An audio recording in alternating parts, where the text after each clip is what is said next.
আসসালামু এভরিওয়ান, সবাই কেমন আছেন?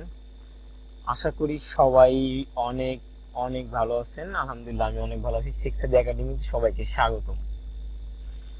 অলরেডি আমরা দুইটা পার্ট শেষ করছি। একটা হচ্ছে আমার থিম অপশন আর একটা হচ্ছে পেজ সেটআপ। আসলে পেজ সেটআপ লং একটা ভিডিও হয়েছে। যারা দেখছেন তাদের অসংখ্য ধন্যবাদ। আমার মনে হয় যারা দেখছেন তারা একদম ফুলফিল ক্লিয়ার পেজ সেটআপের সবকিছু নিয়ে একদম ডিটেইলে আলোচনা করব। যারা ভিডিওগুলো দেখেন নাই অবশ্যই দেখার পরে আদারওয়াইজ এই ভিডিওতে আসবেন, নয় অনেক কিছু আসলে বুঝতে পারবেন না বা মিস্টেক করবেন। খুবই ইম্পর্টেন্ট একটা জিনিস। ওকে, আজকে আমরা যেটা দেখব, আর ফার্স্টে একটা কথা বলে রাখি, যারা পুরো ভিডিও দেখার জন্য খুবই রিকোয়েস্ট করলাম, পুরো ফুল ভিডিও দেখবেন, কোনো স্কিপ করবেন না। আশা করি আপনি ভালো কিছু করতে পারবেন, এটা আমি বিশ্বাস করি। আর আপনিও বিশ্বাস করেন আমার ভিতরে এমন কিছু লুকিয়ে আছে যেটা দিয়ে আপনি বিশ্ব জয় করতে পারেন। ওকে, তাহলে শুরু করা যাক। চলুন আমরা এখান থেকে, আচ্ছা আমার ওপেন করা আছে, আমি ভুলে গেলাম। আজকে আমরা দেখবো পেজ লেআউটের পেজ ব্যাকগ্রাউন্ড অপশনটা দেখব। পেজ ব্যাকগ্রাউন্ডটা কি এটা নিয়ে আমরা আলোচনা করব। পেজ ব্যাকগ্রাউন্ডটা কোথায় ব্যবহার করা হয়, কোন জায়গা দরকার, কখন দরকার, এই ডিটেইলে আমরা সব জানবো আর আমি কাজ দেখবো। ওকে, ফার্স্টে আমরা চলে যাবো পেজ লেআউটে। আমি চলে গেলাম এখান থেকে পেজ লেআউটে গেলাম হচ্ছে এই কারণেই, যারা হচ্ছে মানে এমএস ওয়ার্ড 13 বা 16 বা 19 প্রতিবার এটা বলি, তারা হচ্ছে পেজ লেআউটে পাবেন না। যারা 10, 13, 16, 19, আবারও বলি যারা 10, 13, 16, 19 তারা পাবেন ডিজাইনের ভিতরে, এই যে ডিজাইনের ভিতরে। আর যারা হচ্ছে 7 তারা হচ্ছে পেজ লেআউটে পাবেন। ওকে, আশা করি বিষয়টা ক্লিয়ার, দুইটা কনসেপ্টই। আচ্ছা আমি ডিজাইনে গেলাম, আর যারা 7 তারা লেআউটে যাবেন, পেজ লেআউটে। ওকে, এখান থেকে একদম আমি যে ডানে চলে আমার তিনটা অপশন আছে, এই যে এখানে দেখবেন যে পেজ ব্যাকগ্রাউন্ড। এখান থেকে আমার ছিল কি watermark, page colour and border, page border. এই তিনটে আমরা কখন ব্যবহার করব? এখন ওয়াটারমার্ক বলতে আমরা কি বুঝি? ওয়াটারমার্ক আপনাদের মনে অবশ্যই একটা প্রশ্ন হচ্ছে, ওয়াটারমার্ক মানে একটা কোন একটা মার্ক, কোনো একটা চিহ্ন, তাই না? হ্যাঁ, অবশ্যই একটা চিহ্ন। সাপোজ আপনাদের যারা কলেজে বা স্কুলে বা ইউনিভার্সিটি যে যেখানেই পড়েন, আপনাদের কিন্তু কলেজের একটা লোগো আছে। দেখবেন যে পেজগুলো তারা প্রিন্ট দেয়, সেই পেজের মাঝখানে ঝাপসা করে লোগোটা দেয়া থাকে। এটা দেয়া থাকে কেন? এইটা হচ্ছে তাদের একটা মনে করেন প্রমোট করা, বা এই কলেজের এই ডকুমেন্টটা এই কলেজের, যাতে অন্য কেউ কপি না করতে পারে ওই জিনিসটা। আপনি কিছু লেখলেন, হয়তো অন্য কেউ কপি করে আপনার বানিয়েছে, কিন্তু যখন আপনি ওয়াটারমার্ক দিবেন, যখন আপনার স্কুলে, কলেজে, কোম্পানির আদার্স এভরিথিং যে কোনো যখন লোগো দিবেন, তখন আপনার ওইটা আপনার নিজের কথা বলবো, এটা তখন অন্য কেউ কপি পেস্ট করতে পারবে না। এই জন্য হচ্ছে আমরা অনেকেই ওয়াটারমার্কটা ব্যবহার করি। এবং কিভাবে ব্যবহার করা যায় সেই স্টেপে আসি, অনেক কথা বলে ফেলতেছি। এখন হচ্ছে আমরা ওয়াটারমার্কে ক্লিক করব এখানে।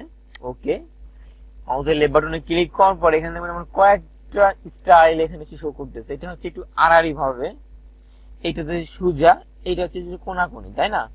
এখন আমি ফার্স্টেরটা নিলাম, এটা হচ্ছে একদম সোজা, কিন্তু এগুলোর মধ্যে ফন্ট ভিন্ন আছে। আমি একটু দেখাচ্ছি। ফার্স্টে আমি প্রথমটা নিলাম, এইটা নিয়ে সেটা আমার এই যে একটা ঝাপসা চলে আসছে অলরেডি, কিন্তু এটা একটা ডিজাইনে চলে আসে, দেখেন এই যে, ঠিক আছে।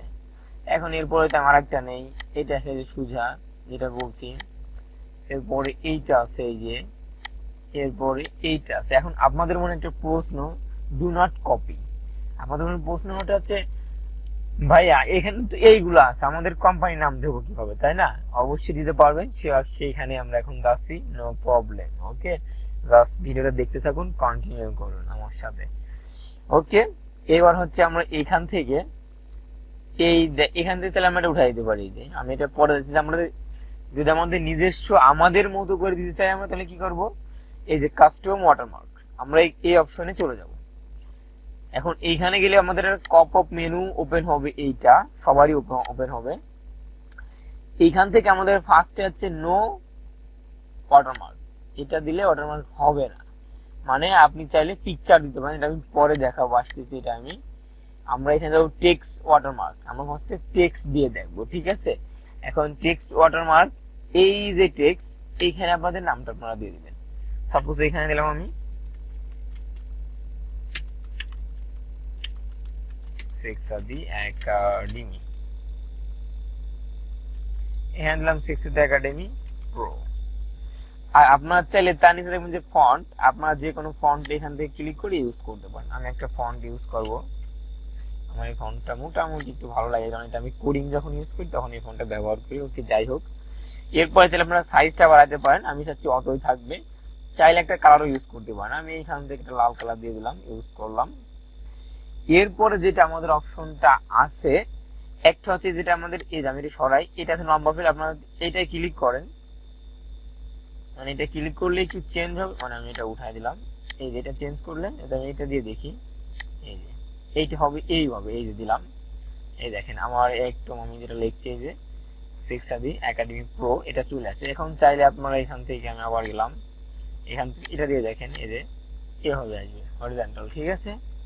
আর আপনার এখান থেকে কি আছে, এইটা দিয়ে আপনার এরকম হবে, আমি এখান থেকে ক্লিক করি, এটা অ্যাপ্লাই দিলে এই যে এরকম হবে, একটু ঝাপসা টাইপের হবে, একটু বেশি, ঠিক আছে। আপনারা আবার আমি এখানে যাই, এরপর আমার এই ফন্টটা আসলে যদিও তেমন এখানে মানানসই হইতেছে না, আমি এরিয়াল দিতে পারি, এরিয়ালটা আমি সেভ করে দিই এখান থেকে, এই ফন্টটা দিয়ে দিলাম, অ্যান্ড আমি এখান থেকে এটাই থাক, এই যে ওকে দিলাম, ওকে। বা আমি এখান থেকে আড়াআড়ি ভাবে করতে পারি, আড়াআড়ি করার জন্য আমি এটা নেই, এটা নিয়ে আমি এখানে যাই কাস্টম, এখানে যে আমি এখন লিখে দিলাম সেখসাদি, আমি বড় হাতে লিখবো সবকিছু, সেখসাদি একাডেমি প্রো, এটা লিখে আপনার চাইলে এখান থেকে ইংলিশ চেঞ্জ করতে পারেন, আপনার যে কোনো ভাষা দিতে পারেন, আরবি, দেখি কি হয়, এই যে আরবি ভাষা চলে আসে, ঠিক আছে। ইজিলি অ্যান্ড এফিশিয়েন্ট ভাবে ইজিলি কাজ করতে হবে, এই যে আমি আরবি ভাষা লিখে দিলাম সেখসাদি একাডেমি, ঠিক আছে। নতুন একটা ইউনিক পাইলাম, এখান থেকে দিতে পারেন, আমি জাস্ট এখান থেকে ইংলিশে লিখতেছি, ওকে, এই যে এটা আসছে। যাই হোক, আমি এখান থেকে এই নামটা চেঞ্জ করব, অবশ্যই যে এই নামটা দিয়ে জন্য আমাদের এটা আসছে, এটা দিয়ে দিলাম, অ্যান্ড যা আছে তাই আমার ফন্ট নর্মাল রাখলাম, আমার যা আছে এখান থেকে আমি চাইলে আপনি যে কোনো কালার দিতে পারেন, আমি এটা দিয়ে দিলাম, ওকে, এই যে সুন্দরভাবে চলে আসলো, ওকে। এইবার আমরা যেটা দেখবো হচ্ছে কিভাবে পিকচার ইউজ করা যায়, এখানে পিকচার কিভাবে অ্যাড করা যায়। আমরা এখানে যাব, আবার ওয়াটারমার্ক, এখানে তো আমাদের না লাগে রিমুভ করে দেবো, তাহলে চলে যাবে, ঠিক আছে। তো আমাদের না লাগে রিমুভ, জাস্ট রিমুভ ক্লিক করে, এখানে কি আছে, এখানে অনলাইন থেকে আনা যায়, কিন্তু আমাদের নেট কানেকশন থাকে এমন নাই, আপনারা অনলাইন থেকেও আনতে পারবেন। এখন অনলাইন থেকে পরে আসতেছি, এবার হচ্ছে আমরা এখানে আবার কাস্টমে যাব, এখান থেকে আমি পিকচার দিয়ে এখন কিভাবে, আমরা তো নাম দিলাম বা লোগো দিতে পারলাম, এখন লোগো দিতে পারি কিভাবে, আমাদের লোগো থাকে, আমাদের টেক্সট থাকবে না, লোগো থাকবে। এখন আমরা এখান থেকে পিকচার, তোমার পিকচার নাই কোনো, আচ্ছা, এই যেমন ফোল্ডার আসলে মনে কোনো পিকচারই নাই, জানো আমাদের থাকে নাই সম্ভবত, সেটা আমার কোনো পিকচার নাই। তারপর আমি একটা কাজ করি, আমি এখান থেকে একটা স্ক্রিনশট নিই, সাপোজ মনে করেন এইখান থেকে আমি একটা স্ক্রিনশট নিই, স্ক্রিনশট নিয়ে আমি ওইটাই শো করাই দিই, এইখান থেকে নেব, জাস্ট এতটুকু আমি নিতেছি, মনে করেন এটা আমার ওয়াটারমার্ক, আমি পিকচার এখানে শো করলাম, এই যে এটা, জাস্ট এটাকে আমি নিয়ে, হবে না, তাহলে আমি কি করতে পারি, এটাকে আমি কপি করি, কপি দেখি বাইরে নিয়ে তো রাখা যায় নাকি, এখানে পেস্টের অপশন আসতেছে না আমার এখানে, কন্ট্রোল এস, হবে না। যাই হোক, যদিও সরি আমার পিকচার নাই, আমি এটা জাস্ট স্ক্রিনশট ডাউনলাম, এটা কোনো কাজে আসলো না আমার। আচ্ছা, আপনারা একটু দেখবেন, ঠিক আছে, আপনারা চাইলে পারবেন, সমস্যা নাই। এখানে যাই গিয়ে কাস্টম, এখানে যে জাস্ট পিকচার ক্লিক করে সিলেক্টে ক্লিক করলে আপনাদের এখান থেকে যে আপনারা চাইলে অনলাইন আনতে পারেন, আমি অফলাইন আনবো, জানি এটা দিলাম, এখান থেকে আসলে আমার কোনো পিকচারই নাই, এখানে শুধু সেট এখানে আছে নাই, আসলে আমি কিছুদিন আগে উইন্ডোজ দিয়েছি, এই যে একটা পিকচার আছে, জাস্ট আমি এটা দিয়ে দিলাম, এই যে মনে করেন এটা, আমি অ্যাপ্লাই দিই, অ্যাপ্লাই দিলে আপনারা প্রিভিউটা দেখতে পারবেন, এই যে আমি এখানে প্রিভিউটা আমার শো করতেছে, মেবি এই যে নিচে প্রথম ক্লোজ দিই, এই দেখেন এই যে ওয়াটারমার্কটা হয়ে গেছে, পিকচার আপনারা এভাবে শো করতে পারেন, ওকে। আমরা স্যার ওয়াটারমার্ক আমাদের শেষ, এবার হচ্ছে আমরা পেজ কালার, এখানে বিভিন্ন পেজ কালার অ্যাড করে যেমন যে বিভিন্ন জায়গায় বিভিন্ন পেজ কালার আছে অ্যাড করা, যেমন আপনার ডকুমেন্টে থাকে বা কোনো অবজেক্ট পেপারে থাকে বা কোনো কিছু লিখতে দিয়েছে রঙিন পেপারে, এরকম থাকতে পারে, হ্যাঁ, লাভ লাভ লাভ, ঠিক আছে। এখন এখান থেকে কিভাবে দেবেন, আমি একটা কালার সিলেক্ট করি, সেই কালারটা আমার এখানে পড়ে যায়, আমি ওয়াটারমার্কটা সরাই দিই, বাজে দেখাই দিয়েছে, এই যে আপনি যে কোনো কালার দিয়ে কিন্তু এরকম আমি লিখতে পারবেন না তা না। আমি 3টা দিয়ে নিচে আসি, এখানে কিন্তু কিছুই দেখা যাবে না যেহেতু লাল কালার দেওয়া। আমি এখান থেকে কালারটা চেঞ্জ করে দিই, এই যে এটা দিলাম, এটা দিলে কিন্তু আমার দেখা যাচ্ছে যে সাপোজ আমি এখানে লেখা দিই the quick brown fox rams over the lazy dog, এটা আমি লিখে দিলাম জাস্ট। ঠিক আছে, এই যে আপনারা এখান থেকে আপনাদের ইচ্ছা মতো যে কোনো কালার আপনারা নিতে পারেন, এখান থেকে আপনাদের যেইটা ভালো লাগে, যেইটা আপনাদের দরকার। ওকে, এই গেল হচ্ছে আমাদের পেজ ডিজাইন বা পেজ কালার। এরপরে আমার আছে বর্ডার। এই বর্ডারে আমরা ক্লিক করি, এইখানে আসলেও পপ আপ মেনু ওপেন হবে সবারই একটা। এখন হচ্ছে নর্মাল, আমি তো বক্স দেই, আমার 4 পাঁচ যদি প্রিভিউ দেখবেন যে এখানে আমার 4 পাঁচ দিয়ে একটা বক্স আমি তো ওকে দেই। এই যে জাস্ট সিম্পল একটা লাইন, এই যে একদম কিন্তু 4 পাঁচ একটা বর্ডার হয়ে গেছে, সুন্দর বিউটিফুল। এখানে যদি আমরা আবার যাই, এরপর আছে আমাদের এটা শো, এটা ক্লিক করলে যে একটু মোটা হবে, এই পাশে চিকন হবে একটু করে, এই যে যেটা বলছি উপরে চিকন, এই পাশে একটু মোটা, তারপরে দুই পাশে বেশি মোটা। এরপর আছে আমাদের 3D, আমরা চাইলে 3D নিয়ে কাজ করতে পারি। এখান থেকে বিভিন্ন কালার দিতে পারেন আপনারা চাইলে, যে কোনো কালার আমি অ্যাড করতে পারি, লাল কালার বা আপনারা অন্য কালার অ্যাড করতে পারেন, জাস্ট অরেঞ্জ দিতে পারি, এই যে এটা আপনারা যে কোনো কালার দিতে পারেন। আমি এখান থেকে জাস্ট সাদা করে দিলাম এটাকে। ঠিক আছে, এরপরে হচ্ছে আপনারা এই যে কাস্টম বাগও নিতে পারেন। এখানে তো আপনি ক্লিক করেন, এইখানে দেখবেন আমার বিভিন্ন মোটা সাইজ আছে, তারপর আছে আমার 60 পিক্সেল, এখানে দিলে প্রায় এটা মোটা হয়ে যাবে। ঠিক আছে, এরপর যদি আমি এই যে আমরা এই যে আর্ট, এই আর্টে ক্লিক করে আপনাদের দারুণ একটা জিনিস দেখো, এখন কিন্তু ওয়াও, এত সুন্দর জিনিসও ছিল আগে দেখি নাই কখনো। ঠিক আছে, জাস্ট এখানে তো ক্লিক করে আমরা বিভিন্ন জিনিস দেখতে পাবো, যেমন যে অনেক জায়গায় এই যে এরকম কিছু জিনিস দেওয়া থাকে, এখানে যদি আমি গাছটা দিই সুন্দরভাবে দেখা যাবে 4 পায়ে দিয়ে, কি সুন্দর না এটা? যদি আমরা প্রিন্ট প্রিভিউ দেখি এখানে, বিউটিফুল, কি সুন্দর দেখা যাচ্ছে এখানে, তাই না? আমরা এরকম কিছু দিতে পারি। আমরা যদি এখানে যাই, এই যে এখান থেকে আরো কিছু আছে, আপনারা এই দেখেন আমার এখানে শো করতেছে।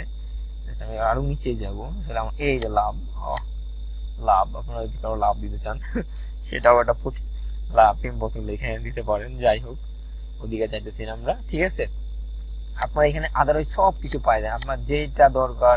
আপনারা চাইলে ফন্ট সাইজ এখান থেকে বড় করে দিতে পারেন, আপনাদের আরো বড় লাগে যে। ঠিক আছে, আপনারা এক্সেট সব করতে পারবেন, জাস্ট একটু ঘাটাঘাটি করে নিজেরা তখন দেখবেন ক্লিয়ার, সব ক্লিয়ার। আমি সবকিছু দেখাই দিলাম আপনাদের এখানে। ঠিক আছে, এখানে যা আছে সব দেখাই দিলাম এখানে, জাস্ট তেমন কিছু না, আর এটা আমাদের মেন। ওকে, আশা করি নতুন কিছু দেখাইতে পারছি, নতুন কিছু শিখতে পারছেন। অবশ্যই প্র্যাকটিস করবেন। শিক্ষা একাডেমির সাথেই থাকবেন, যারা নতুন অবশ্যই চ্যানেলটি সাবস্ক্রাইব করুন, আর অবশ্যই লাইক দিতে ভুলবেন না, আপনাদের লাইক খুবই খুবই ইম্পর্টেন্ট। আর অবশ্যই কমেন্ট করুন ভিডিওটা কেমন লাগলো।